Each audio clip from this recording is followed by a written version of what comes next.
Bismillahirrahmanirrahim. Assalamualaikum warahmatullahi wabarakatuh. Hai anak-anak, bagaimana kabarnya hari ini? Mudah-mudahan sehat selalu ya. Dan tentu saja jangan kendor, selalu menjaga protokol kesehatan dengan 3M, yaitu memakai masker, mencuci tangan, dan menjaga jarak. Baiklah, sebelum kita mulai belajar, mari kita berdoa. Doa sebelum belajar, untuk yang lain silahkan menyesuaikan. Doa sebelum belajar. Bismillahirrahmanirrahim. Raditu billahi robba wa bil islami dina wa bi muhammadin nabiyya wa rasulah. Rabbi zidni ilma warzuqni fahman waj'alni minas sholihin. Mudah-mudahan kita semua termasuk golongan orang-orang yang soleh. Amin amin amin ya rabbal alamin. Baiklah, untuk kesempatan kali ini kita akan belajar tentang rangkaian listrik arus bolak-balik atau alternating current, disingkat AC. Tentu dengan Ibu, yaitu Rusmiati.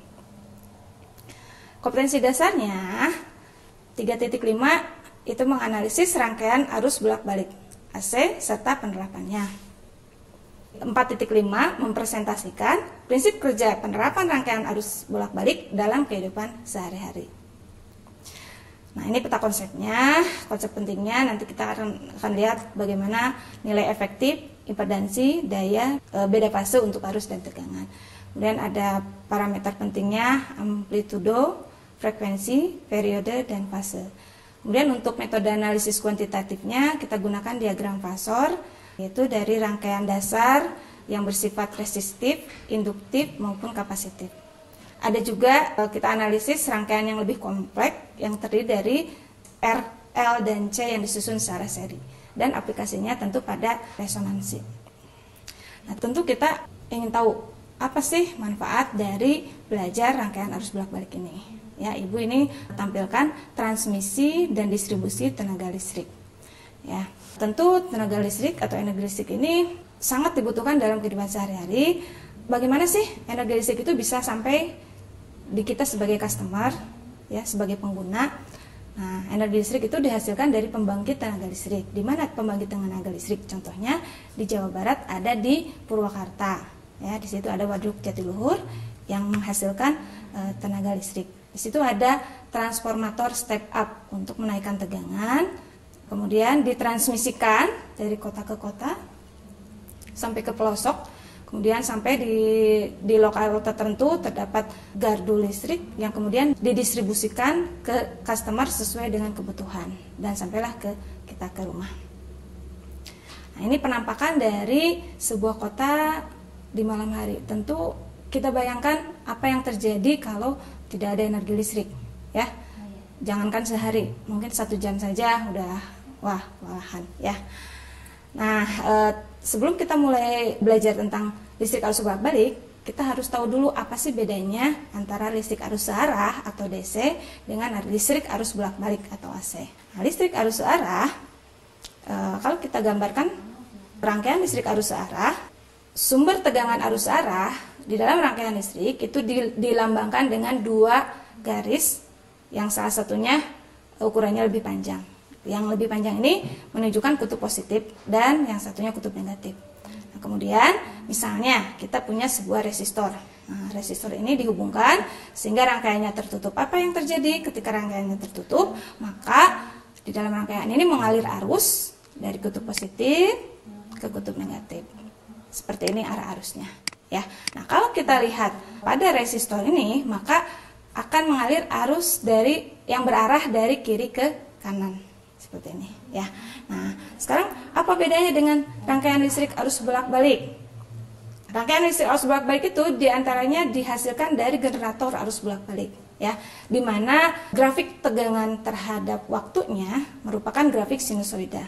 Ya, nah lambang untuk sumber arus bolak-balik itu seperti ini ya, lingkaran, dan di dalamnya ada lambang gelombang atau grafik sinusoida, ya.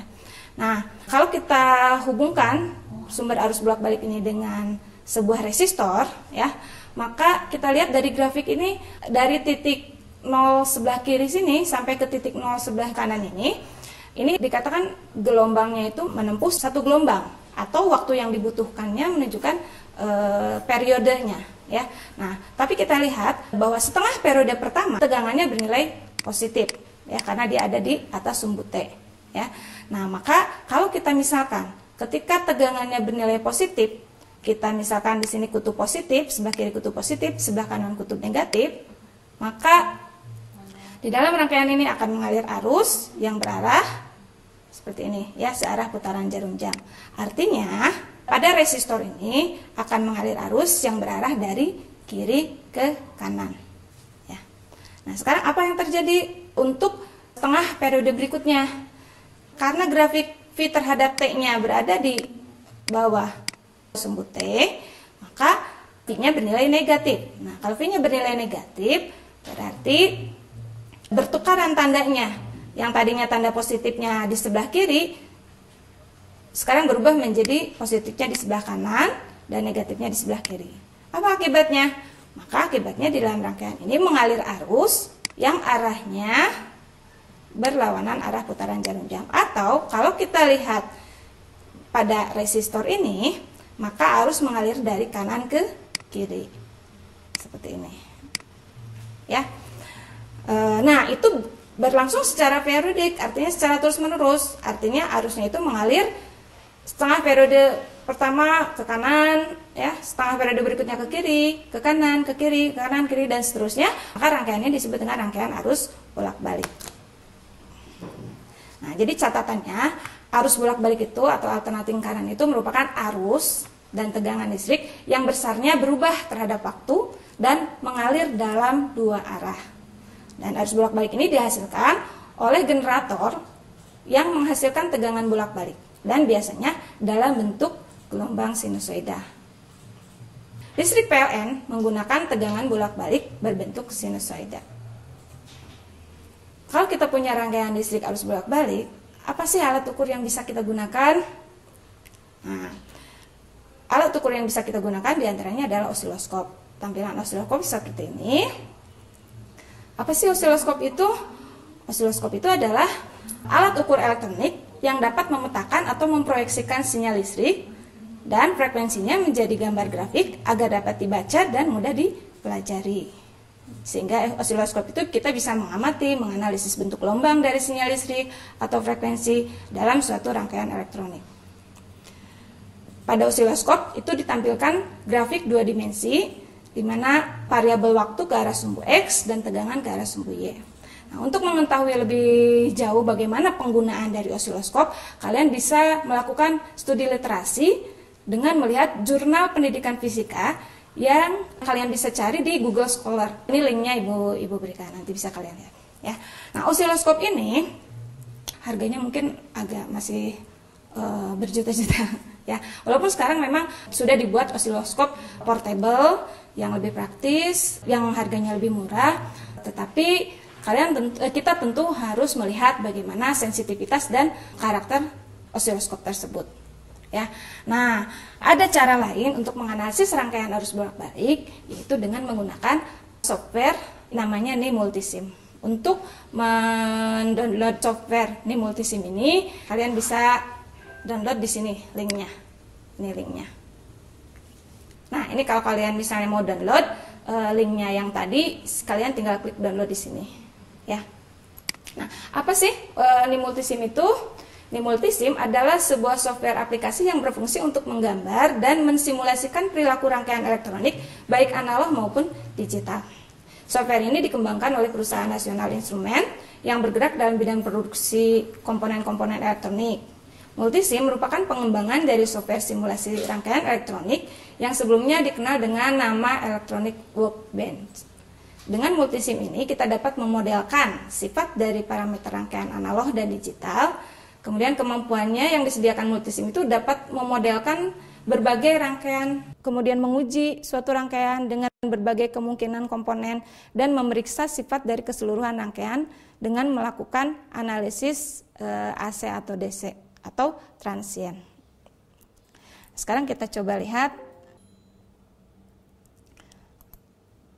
seperti apa sih penampakan dari multisim itu. Nah, ini ya, ini adalah penampakan dari software multisim. Setelah kita install, maka tampilannya seperti ini, ya. Nah, kalau kita misalnya ingin membuat rangkaian sederhana saja yang terdiri dari ada sebuah resistor, ya, kita tinggal klik komponennya di sini. Kita klik OK. Di sini resistornya dipasang.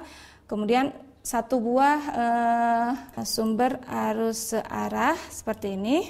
Nah, misalnya begini ya. Nah, ini bisa dirubah posisinya. Contohnya begini. Nah, kemudian besar tegangannya misalnya 12 volt. Kita bisa ganti misalnya di sini untuk lebih mudah kita ganti besar hambatannya yaitu 2 ohm ya.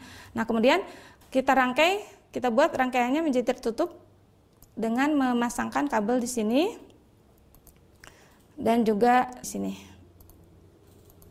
Nah, kita ingin lihat apakah betul-betul pada rangkaian tertutup ini mengalir arus. Tentu diceknya dengan menggunakan alat ukur.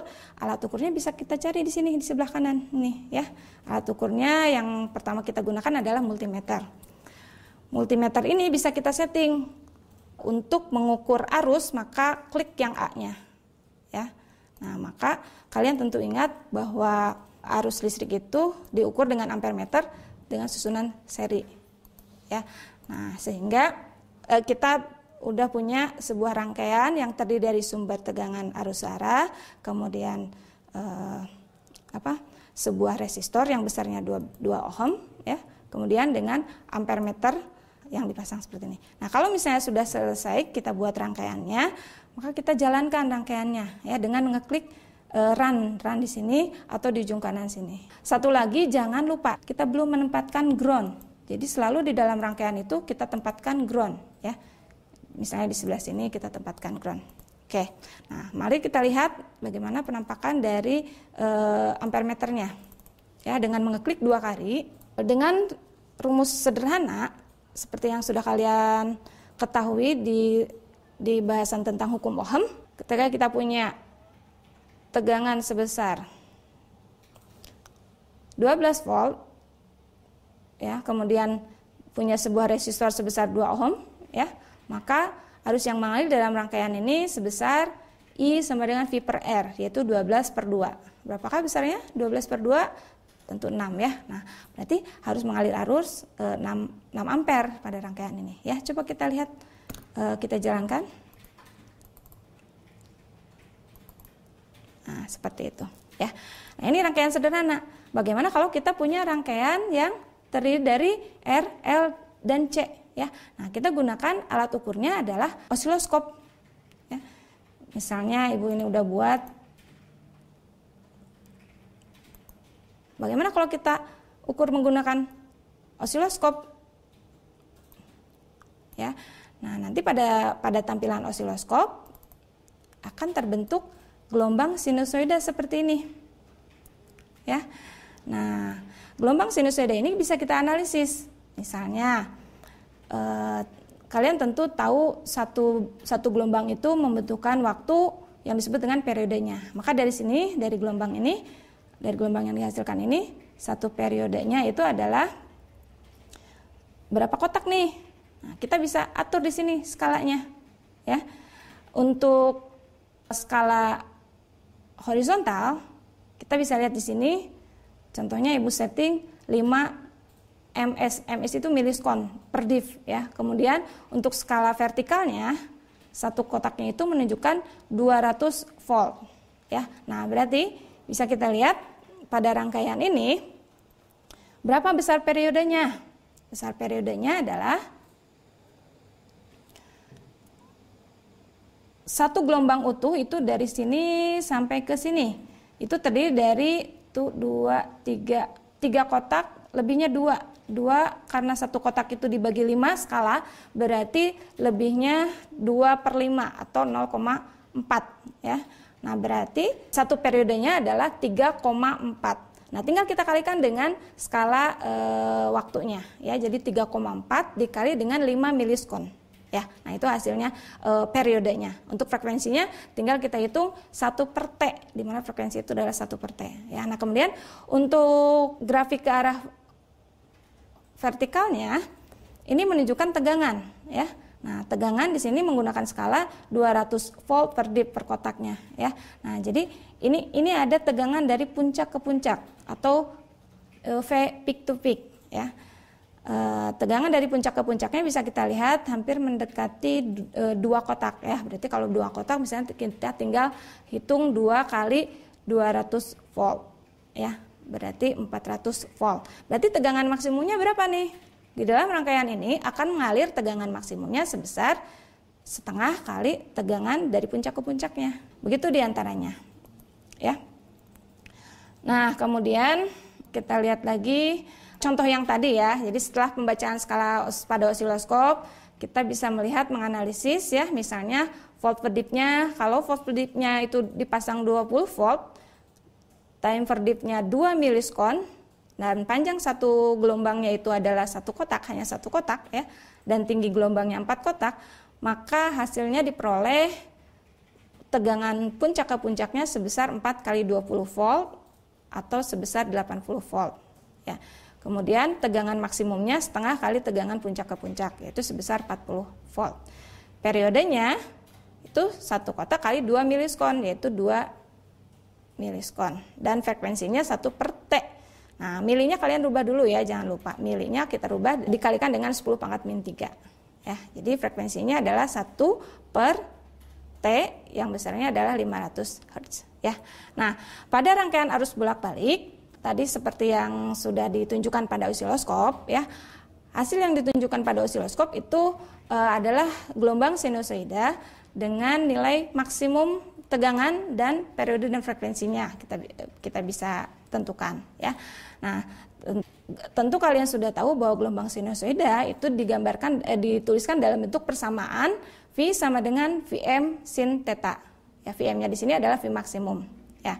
Nah, besar dari nilai tegangan efektifnya itu adalah V maksimum dibagi akar 2 ya. Sedangkan arus yang mengalirnya itu persamaan arus yang mengalir pada rangkaian arus bolak-balik itu adalah I sama dengan Im dikali sin theta ya, dimana nilai I efektif itu adalah nilai I maksimum dibagi akar 2. Dari mana ini? Kok tiba-tiba muncul akar 2? Nah, kalian jangan hanya menghafal rumusnya saja seperti ini ya, tapi cobalah turunkan rumusnya ya, dari mana munculnya akar 2 ini. Ibu kasih contoh untuk menurunkan bagaimana besarnya tegangan efektif itu. Tegangan efektif itu nama lainnya adalah VRMS, atau RMS itu singkatan dari Rod mean squared ya. Nah jadi kita punya persamaan V sama dengan Vm sin theta, maka kuadratnya berarti Vm kuadrat sin kuadrat theta. Nah, kalau diintegralkan, misalnya dalam satu gelombang itu berarti kan sampai 2V ya, maka integralnya integral terbatas dari 0 sampai 2V dari Vm kuadrat sin kuadrat theta d theta, kemudian dibagi dengan 2V, kemudian diakarkan ya. Nah, ini silahkan diselesaikan. V maksimum ini kan suatu konstanta, bisa keluar dari akar ya, bisa keluar dari integral ya. Jadi Vm akar dari Vm kuadrat tentu Vm ya. Kemudian 2V-nya juga merupakan konstanta, kita keluarkan ya. Sehingga kita hanya tinggal menghitung integral dari 0 sampai 2V sin kuadrat theta d theta. Berapakah hasilnya? Nah, sin kuadrat theta d theta ini bisa kita uraikan menjadi setengah min setengah cos 2 theta. Ini sudah kalian pelajari di matematika ya. Nah, hasil dari integral ini adalah setengah theta min seperempat sin 2 theta dengan batas integralnya dari 0 sampai 2V. Dan setelah kita hitung, nilainya adalah V. Akar V yang atas dengan akar V yang bawah ini bisa kita coret. Sehingga hasilnya V efektif itu adalah V maksimal per akar 2. Jadi munculnya di sinilah akar 2 itu. Ya. Untuk arusnya silakan kalian coba. Nah, bagaimana kalau kita punya sebuah resistor yang dihubungkan dengan sumber arus bolak-balik ya. Di mana sumber arus bolak-baliknya tadi persamaan tegangannya adalah V sama dengan V maksimal sin omega T ya. Maka berapakah besar dari tegangan dari ujung ke ujung resistor ini? Itu tegangan dari ujung ke ujung resistor ini besarnya sama dengan V maksimal sin omega T ya. Nah, kemudian arus pada resistor ini sebesar V pada resistor ini ya, dibagi dengan besar resistansinya. Atau kalau kita uraikan menjadi seperti ini. V maksimum per R sin omega T sama dengan I maksimum sin omega T.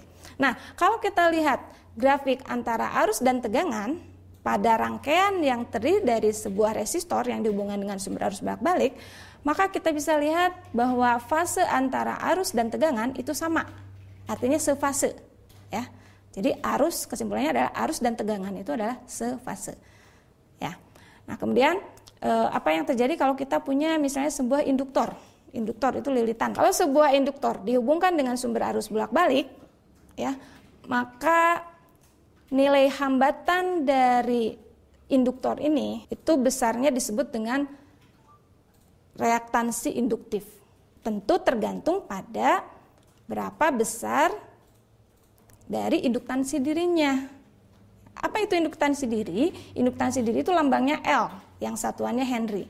Ini merupakan karakteristik dari setiap induktor yang kita punya. Nah, kemudian nilai hambatannya itu sebesar XL, itu adalah omega kali L. Kalau kita ingin mengetahui berapa besar arus yang mengalir pada induktor ini, kita turunkan persamaannya. IL sama dengan V maksimum per omega kali L sinus omega T min setengah kali V. Sehingga IL ini adalah sebesar I maksimum sinus omega T min setengah kali V. Dan VL-nya adalah V maksimum kali sinus omega T. Nah, kalau kita lihat grafik antara tegangan dan kuat arusnya, bisa kita lihat ada perbedaan fase antara tegangan dengan kuat arus. Siapa yang lebih dulu? Tegangan atau kuat arus? Nah, kita bisa lihat tegangan itu mendahului arus. Ya, sebesar berapa tegangan mendahului arus? Sebesar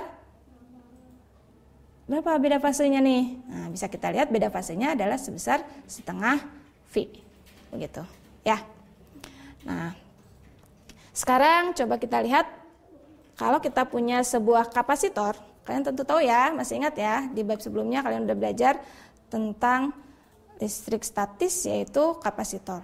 Ya, kapasitor ini kalau kita punya kapasitor dengan lambang C dihubungkan dengan sumber arus bolak-balik, maka ketika arus mengalir ada nilai hambatan dari kapasitor itu yang disebut dengan reaktansi kapasitif. Ya, besarnya adalah 1 per omega kali C. Nah, persamaan kuat arus dan tegangannya pada kapasitor sama seperti tadi ya. Bedanya adalah kalau untuk kapasitor kuat arusnya mempunyai beda fase sebesar plus setengah pi. Artinya apa nih? Plus setengah pi.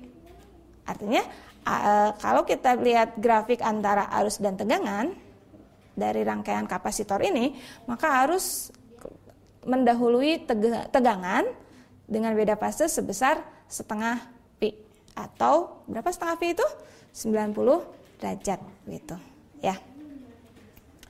Nah, sekarang kita lihat yang lebih kompleks lagi nih. Bagaimana kalau kita punya resistor, induktor, dan kapasitor yang disusun secara seri seperti ini ya. Disusun secara seri dihubungkan dengan sumber arus bolak-balik. Beda tegangan pada ujung-ujung resistor itu adalah VR, kemudian pada ujung-ujung induktor itu adalah VL, dan pada ujung-ujung kapasitor itu adalah VC, maka kita bisa lihat persamaan dari arus dan tegangannya seperti yang Ibu tunjukkan di sini.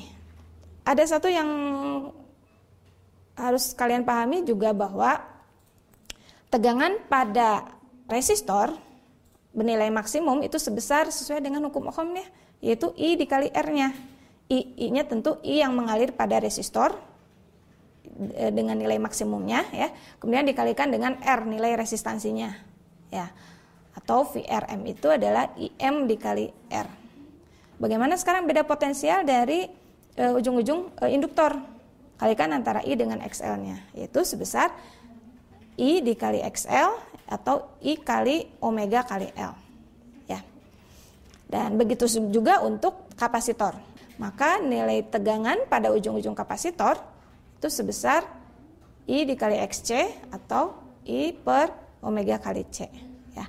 Nah, untuk setiap rangkaian seri, maka tegangan dari ujung kiri sampai ke ujung kanan ini dibagi ya, dibagi yaitu berarti tegangan total dari ujung kiri ke ujung kanan atau VT itu sebesar VR ya, yang ini ditambah VL yang ini ditambah VC yang ini ya. Nah, bagaimana kita menentukan nilai hambatan pengganti dari rangkaian RLC ini? Nah, nilai hambatan pengganti dari RLC ini besarnya adalah disebut dengan impedansi, lambangnya Z, satuannya sama ohm ya. Nah, besarnya adalah akar dari R kuadrat ditambah, nah ini dihitung XL min XC dulu dihitung, baru dikuadratkan. Ini dapatnya dari mana sih? Kalian ingin tahu nggak? Nah, tentu ingin tahu ya. Nah, atau bahkan kita misalnya menurunkan rumus tadi, itu muncul kosinus trigonometri yang agak beribet juga ya, sehingga hambatan efektif dari total itu sulit ditentukan melalui cara aljabar trigonometri ya. Maka ada cara lain, yaitu dengan menggunakan apa? Diagram Pasor ya. Apa sih diagram Pasor ini? Jadi analisis rangkaian AC menggunakan aljabar trigonometri itu ternyata sulit dilakukan ya, terutama bila rangkaiannya tidak sederhana. Contohnya yang tadi rangkaian R, L, dan C seri. Nah, makanya dengan menggunakan diagram Pasor, beberapa kesulitan aljabar itu bisa diselesaikan dengan bantuan gambar atau geometri. Bagaimana sih diagram Pasor itu menggambarkan sebuah vektor? Sama seperti kalian sudah pelajari bab vektor di kelas 10 ya. Jadi sebuah vektor itu digambarkan dengan sebuah anak panah yang panjangnya itu menunjukkan nilainya atau besarnya, dan arahnya itu menunjukkan arah sudut terhadap sumbu tertentu. Yang dijadikan patokan itu biasanya sumbunya adalah sumbu X positif ya. Nah, besaran yang dinyatakan dengan fungsi harmonik atau sinus dan kosinus seperti tegangan dan arus itu bisa digambarkan dengan sebuah diagram Pasor. Seperti apa? Kita bisa lihat ini Bu search link untuk melihat bagaimana animasi dari diagram Pasor pada rangkaian R, rangkaian L, dan rangkaian C dan rangkaian RLC seri ya. Kita lihat. Nah, ini yang kalian jago bahasa Inggrisnya tentu bisa sambil baca-baca nih ya, apa nih artinya ya. Tapi kita lihat saja yang ini nih, resistor. Kita punya sebuah resistor yang dihubungkan dengan sumber arus bolak-balik ya. Maka bagaimana arus dan tegangan kita bisa digambarkan dengan sebuah pasor. Karena tadi arus dan tegangan pada rangkaian arus bolak-balik itu fasenya sama. Nah, kita coba lihat. Ini yang hitam ini adalah menunjukkan arus ya. Kemudian yang gambarnya merah ini menunjukkan tegangan. Coba kita lihat. Nah, ternyata dua vektor atau dari diagram Pasor ini, dua vektor arus dan tegangan ini bergerak bersamaan. Ya, sehingga bisa kita tentukan bahwa arus dan tegangan itu mempunyai fase yang sama. Gitu. Ya. Kemudian bagaimana kalau kapasitor tadi ya? Nah, ya, yang arus ini grafiknya hitam, yang tegangan ini grafiknya biru. Coba kita lihat. Di awal ini udah ditentukan bahwa arusnya itu mendahului tegangan ya. Apa yang terjadi? Nah, kita bisa lihat bagaimana arus berubah terhadap waktu, kemudian juga tegangan berubah terhadap waktu. Ya, seperti itu. Apa yang bisa kita lihat kalau kita punya dua rangkaian yang misalnya frekuensinya berbeda, itu pada frekuensi yang lebih rendah. Nah, untuk frekuensi yang lebih rendah, diagram fasornya kalau kita lihat panjangnya itu lebih besar ya, lebih besar pada apa? Pada tegangannya lebih besar ya, seperti ini. Nah, kita lihat. Nah, ini diagram fasor dari rangkaian kapasitor yang disusun secara seri dengan arus bolak-balik. Ya. Nah, kita lihat bahwa arus itu mendahului tegangan. Nah, sekarang coba lihat bagaimana kalau kita punya sebuah induktor yang disusun secara seri dengan rangkaian arus bolak-balik. Ya. Maka ini yang hitam ini adalah grafik arus ya, maka fasornya ini arusnya ke kanan. Sedangkan tegangan adalah gambar yang hijau ya. Nah, lihat, tegangan ini udah mendahului arus untuk rangkaian induktor. Nah, seperti ini. Grafiknya seperti diagram fasornya seperti ini. Ya. Untuk perbedaan frekuensi dengan berkurangnya frekuensi bisa kita lihat diagram fasornya begini. Dengan berkurangnya frekuensi pada kapasitor, maka diagram fasornya menjadi lebih pendek ya untuk tegangan. Jadi lebih pendek untuk tegangan. Terakhir kita lihat bagaimana rangkaian yang lebih kompleks, yaitu rangkaian yang terdiri dari RLC yang disusun secara seri ya. Nah, ini misalnya R-nya itu ditunjukkan, tegangan R itu ditunjukkan dengan grafik berwarna coklat, L itu dengan grafik berwarna hijau, dan C dengan grafik berwarna biru ya. Nah, maka tegangan ketiga komponen ini yang disusun dihubungkan seri dengan rangkaian arus bolak-balik bisa kita lihat, yaitu grafik yang berwarna merah, diagram fasor yang berwarna merah. Ini sebagai tegangan totalnya dari rangkaian RLC seri ya. Coba kita lihat. Nah, ini bisa dilihat di sini. Tegangannya berubah positif, negatif, dan seterusnya. Nah, jadi Ibu perjelas lagi nih untuk tentang fasornya ya. Misalnya kita punya persamaan Vt sama dengan Vm cos omega T plus psi. Dalam notasi fasor dinyatakan bahwa Vt itu adalah Vm. Vm di sini adalah panjang fasornya. Kemudian omega T plus psi-nya ini sebagai sudut fasor yang menyatakan arahnya. Ya. Jadi jika digambarkan, maka Vm itu yang ini nih. Panjang panah tadi nih, ya. Semakin besar Vm, maka panahnya akan semakin panjang. Ya. Kemudian omega T plus psi sebagai satu kesatuan, ini sudut fasornya. Sudut fasor, sudut itu dihitung terhadap sumbu X positif. Ya, jadi dihitung berlawanan arah dari sumbu X positif. Seperti itu. Sehingga kalau kita punya persamaan Vt sama Vm cos omega T plus psi, kita bisa gambarkan dengan sebuah diagram fasor seperti yang Ibu tunjukkan ini. Nah, sekarang bagaimana terjadinya resonansi? Apa sih syarat terjadinya resonansi pada rangkaian RLC seri misalnya? Bila di dalam rangkaian itu nilai reaktansi induktif dan reaktansi kapasitifnya sama, maka ini akan terjadi resonansi. Ya. Nah, resonansi itu tentu dengan frekuensi tertentu. Berapakah nilai frekuensinya? Nilai frekuensi dari resonansi itu untuk frekuensi sudutnya sebesar omega 0 sama dengan 1 per akar L kali C, sedangkan frekuensi resonansinya sebesar 1 per 2 pi akar L kali C. Dengan L-nya yaitu nilai induktansi yang satuannya Henry, kemudian C-nya nilai kapasitansi dengan satuannya farad. Nah, ini daya pada resistor. Daya pada resistor itu daya sesaat, itu P-nya sebesar I kuadrat kali R. Sedangkan daya rata-rata P-nya sebesar I kuadrat kali R per 2. Begini ya.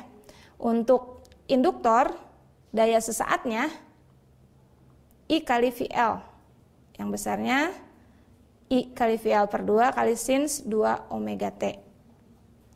Nah, sedangkan daya rata-ratanya kalau kita lihat hasilnya adalah 0 untuk induktor. Sekarang mari kita lihat contoh soal. Sebenarnya tadi udah dibahas ya contoh soalnya. Sekarang mari kita lihat kerjakan bersama-sama untuk contoh soal. Di sini ada grafik fungsi Vt dari rangkaian arus bolak-balik yang ditunjukkan seperti pada gambar. Ya. Bisa kita lihat grafiknya digambarkan hanya satu gelombang saja. Pertanyaannya adalah tentukan nilai tegangan maksimum, tegangan efektif, tegangan puncak ke puncak atau VPP ya, kemudian frekuensi sudut, dan persamaan tegangan sebagai fungsi waktu. Pertama kita lihat dulu, untuk menentukan nilai tegangan maksimum, mudah saja. Kalian tinggal lihat berapa tinggi maksimum dari gelombang ini. Yang jadikan acuannya adalah sumbu T. Sumbu T ini. Berapa nih tinggi maksimumnya? Nah, di sini tinggi maksimumnya adalah 10 volt, satuannya volt ya. Nah, maka dari soal tadi, maka tegangan maksimumnya itu adalah sebesar 10 volt. Nah, bagaimana sekarang untuk tegangan efektifnya? Tadi kan menentukan tegangan efektif itu persamaannya adalah V efektif ya. V efektif itu adalah V maksimum per akar 2. Berarti kita masukkan aja V maksimumnya. 10 volt per akar 2. Nah, berapa 10 volt per akar 2? Kita rasionalkan ya, dengan dikali akar 2 per akar 2, maka diperoleh 5 akar 2. Satuannya volt. Nah, itu tegangan efektifnya. Sekarang, berapakah tegangan puncak ke puncaknya? Nah, ini ada hubungannya dengan tegangan maksimum. Kalau tegangan maksimumnya 10 volt, maka tegangan puncak ke puncak itu 2 kali tegangan maksimum. 2 Vmax ya. Sehingga hasilnya adalah 2 dikali 10 volt. Berapa? 20 volt. Mudah kan? Ya. Selanjutnya, bagaimanakah frekuensi sudutnya? Nah, sebelum ke frekuensi sudut, kita lihat dulu satu gelombang itu membutuhkan waktu berapa nih? Nah, satu gelombang itu membutuhkan 20, tapi hati-hati di sini satuannya adalah miliskon ya. Jadi untuk satu gelombang dibutuhkan waktu 20 miliskon. Ini artinya periodenya atau lambangnya periode itu adalah T. Lambangnya T periode itu ya. Periodenya adalah 20 miliskon. Ya. Nah, kalau kita rubah satuannya ke dalam skon berarti 20 dikali 10 pangkat min 3 skon. Nah, dari periode kita tentukan frekuensi. Kalian tentu sudah tahu bahwa frekuensi itu adalah 1 per T, 1 per periode ya, sehingga kita hitung supaya mudah. Ini 10 pangkat min 3-nya kita ganti jadi 1000 ya. Jadi bisa kita tulis yang periode ini sebesar 20 per 1000 skon ya, maka frekuensinya adalah 1 per 20 per 1000 atau boleh juga sama dengan 1000 per 20. Ingat, untuk frekuensi satuannya adalah hertz ya. Berapakah 1000 per 20? Ya betul, 1000 per 20 itu adalah 50 satuannya hertz ya. Nah, kemudian barulah dari sini kita tentukan frekuensi sudutnya, atau frekuensi sudut itu lambangnya omega. Nah, di mana omega itu adalah 2 kali V dikali F. Nah, tinggal kita kalikan saja. 2 V kali F-nya itu 50. Ya, ingat satuannya frekuensi sudut itu satuannya rad per skon. Ya. Sehingga 2 kali 50-nya 100, nggak apa-apa, kita tetap kita nyatakan dalam V saja. Ya, hasilnya jadi 100 V dalam satuan rad per skon. Nah, selesai deh. Ya, atau ditambah lagi kalau misalnya kita ingin membuat bagaimanakah persamaan dari grafik ini, bagaimanakah persamaan tegangan sebagai fungsi waktunya, ya. Tentu kalian tadi ingat bahwa tegangan sebagai fungsi waktu dari sumber arus bolak-balik itu adalah V sama dengan Vm kali sinus omega kali T ya. Nah, tinggal masukkan aja. Vm-nya adalah 10 volt, berarti 10 dikali sinus omega-nya 100. Kita nyatakan dalam T seperti ini. Ya. Sekarang kita lihat contoh soal yang nomor 2. Di sini ada rangkaian R, L, dan C yang disusun secara seri dengan nilai resistansinya sebesar 60 ohm. Reaktansi induktifnya ya atau XL-nya sebesar 120 ohm dan reaktansi kapasitifnya sebesar 40 ohm. Jika tegangan maksimum sumber arus bolak-baliknya adalah sebesar 200 volt, berarti di sini ada V maksimumnya 200 volt. Hitung besar kuat arus maksimum yang mengalir pada rangkaian. Jadi yang ditanyakan adalah I-nya, I maksimumnya. Ya. Nah, bagaimanakah caranya? Langkah pertama kita hitung nilai impedansinya. Masih ingat apa rumus impedansi itu? Rumus impedansi itu adalah Z sama dengan akar dari R kuadrat ditambah, ini dalam kurung, XL min XC, ini kurung tutup kuadrat. Ya. Nah, maka kita masukkan R-nya, R-nya berapa R-nya? 60 ya, jadi 60 kuadrat ditambah 120 dikurangi 40, dihitung dulu baru dikuadratkan. Ya. Nah, berapa dapatnya nih? 60 kuadrat berapa? 3, 6 kali 6 kan 36 ya. Nolnya tambahin 2 di sini. Kemudian kita hitung dulu. 120 dikurangi 40 itu 80 ya. 80 kuadrat itu 8 kuadrat itu 64 kan, tambahin nolnya 2. Ya, sehingga dapat Z-nya itu akar dari 3.600 ditambah 6.400, itu 10.000. Ya. Berapa akar? Berapa akar 10.000? Akar 10.000 itu adalah 100. Ini satuannya ohm. Ya. Nah, maka untuk menghitung nilai arus maksimum, kita tinggal masukkan saja. I maksimum itu adalah V maksimum per Z. Nah, berapa V maksimumnya? V maksimumnya 200, Z-nya adalah 100 ya. Satuannya arus itu ampere. Sehingga 200 per 100 berapa? 2 ampere. Ya. Selesai deh. Oke, selanjutnya bagaimanakah penerapan rangkaian arus bolak-balik di dalam kehidupan sehari-hari? Tentu banyak sekali ya dalam kehidupan sehari-hari komponen-komponen elektronik yang memanfaatkan rangkaian arus bolak-balik ini. Di antaranya adalah yang pertama ada generator. Kalian tentu sudah tahu bahwa generator itu ada 2 jenis, yaitu generator arus bolak-balik dan generator arus arah. Untuk mengetahui lebih jauh tentang generator, kalian bisa klik link YouTube ini ya. Bisa kalian pelajari nanti. Kemudian ada dinamo juga ya. Kemudian ada turbin. Ada berbagai jenis turbin, terutama misalnya di pabrik-pabrik, perusahaan-perusahaan itu ada turbin ya. Kalian bisa lihat di artikel teknologi macam-macam turbin, termasuk dengan cara kerjanya. Ya. Selanjutnya ini yang dekat dengan kita nih, yang mungkin kalian juga punya nih di rumah, yaitu komputer. Tapi udah tahu belum? Ada komputer keluaran terbaru nih yang harganya beratus-ratus juta. Nah, kemudian ada juga yang lain dari penerapan rangkaian arus bolak-balik ini, diantaranya yaitu pada mesin cuci, pada televisi, pada alat penanak nasi, pada dispenser, pada radio, dan pada solder. Ini solder ya. Nah, untuk selanjutnya kalian pelajari modul yang ada pada link ini.